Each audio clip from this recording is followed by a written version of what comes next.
Shalom, selamat siang. Perkenalkan, nama saya John Pakpahan. Hari ini hari Rabu, tanggal 12 Oktober 2022. Pada hari ini saya akan bicara dengan tema Kota Niniwe. Saya ulangi, pada siang hari ini saya akan bicara dengan tema Kota Niniwe. Mari kita mulai. Kota Niniwe.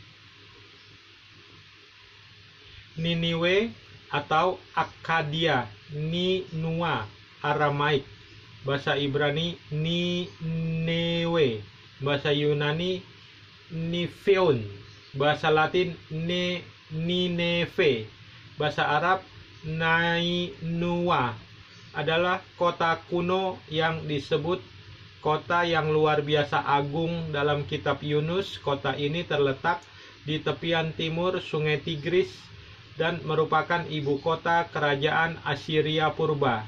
Saya ulangi, kota ini terletak di tepian timur Sungai Tigris dan merupakan ibu kota kerajaan Assyria purba. Niniwe zaman purba. Niniwe adalah kota di Assyria yang didirikan oleh Nimrod, seorang pemburu perkasa yang menentang Allah bersama Rehobot, Ir-Kala, dan Resen. Niniwe merupakan kota yang besar pada zamannya. Kitab Kejadian 10 ayat 9, ayat 11, Kejadian ayat 12, Mika 5 ayat 6. Lama setelah itu, Niniwe menjadi ibu kota Imperium Assyria dan dikenal sebagai kota penumpahan darah. Nahum 3 ayat 1. Sebab orang Assyria melakukan banyak penaklukan dengan peperangan dan menggunakan cara-cara yang sangat kejam untuk membunuh para pejuang yang mereka tawan. Tidak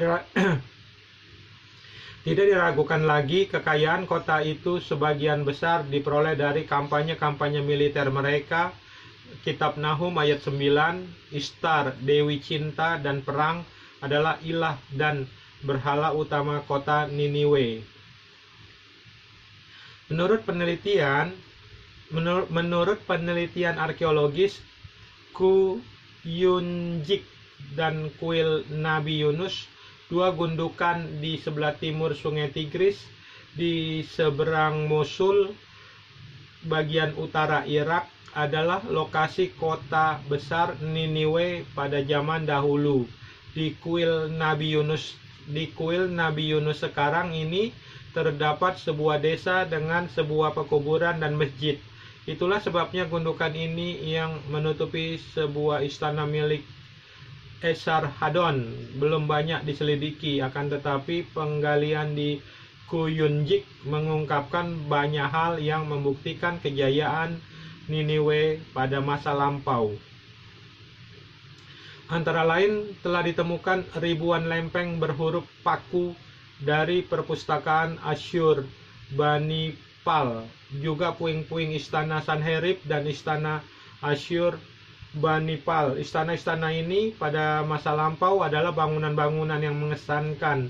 Hari ini kota Niniwe terletak tepat di seberang kota Mosul di provinsi Ninawa, Irak. Saya ulangi sekali lagi. Hari ini kota Niniwe terletak tepat di seberang kota Mosul di provinsi Ninawa, Irak.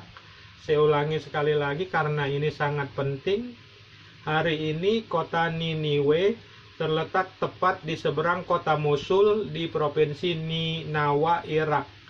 Niniwe zaman Yunus. Pada zaman Yunus, yaitu di abad 9 sebelum Masehi, Yunus Nabi Allah mengumumkan bahwa Niniwe akan segera ditimpa kebinasaan oleh karena kefasikan penduduknya, tetapi karena rakyatnya termasuk rajanya bertobat, maka Tuhan tidak jadi membinasakan kota itu.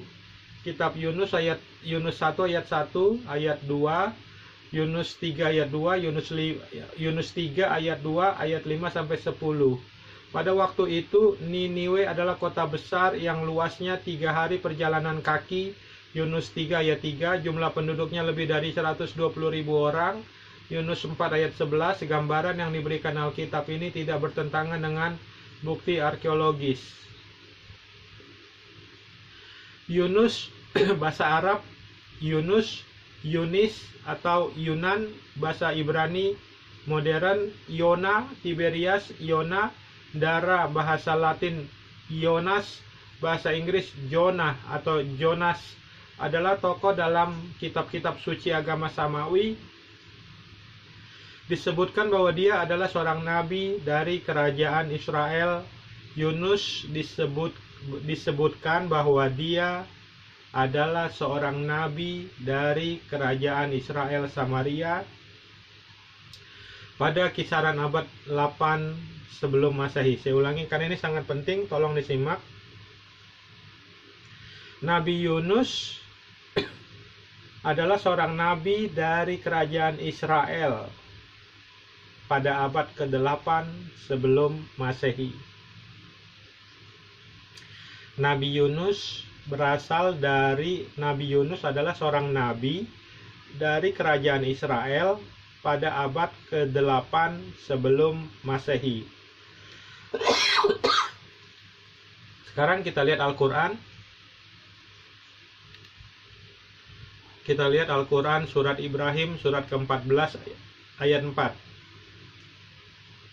Kita lihat Al-Quran surat Ibrahim surat ke-14 ayat 4. Kami tidak mengutus seorang rasul pun melainkan dengan bahasa kaumnya, supaya ia dapat memberi penjelasan dengan terang kepada mereka. Maka Allah menyesatkan siapa yang Dia kehendaki dan memberi petunjuk kepada siapa yang Dia kehendaki. Dan Dialah Tuhan yang Maha Kuasa lagi Maha Bijaksana. Kita lihat Al-Quran surat Taha surat ke-20 ayat 28. Kita lihat Al-Quran surat Taha surat ke-20 ayat 28. Supaya mereka mengerti perkataanku.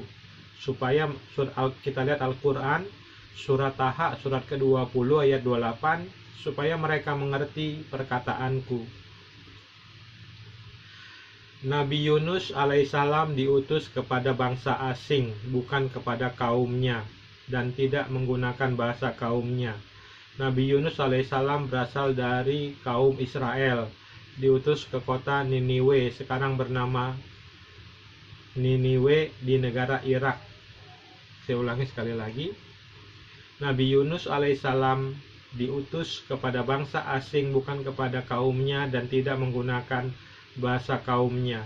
Nabi Yunus alaihissalam berasal dari kaum Israel, diutus ke kota Niniwe di Irak.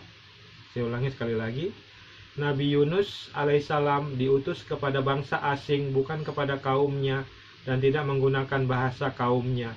Nabi Yunus alaihissalam berasal dari kaum Israel, diutus ke kota Niniwe, sekarang di Irak, di negara Irak. Jadi Al-Quran surat Ibrahim ayat 14 ayat.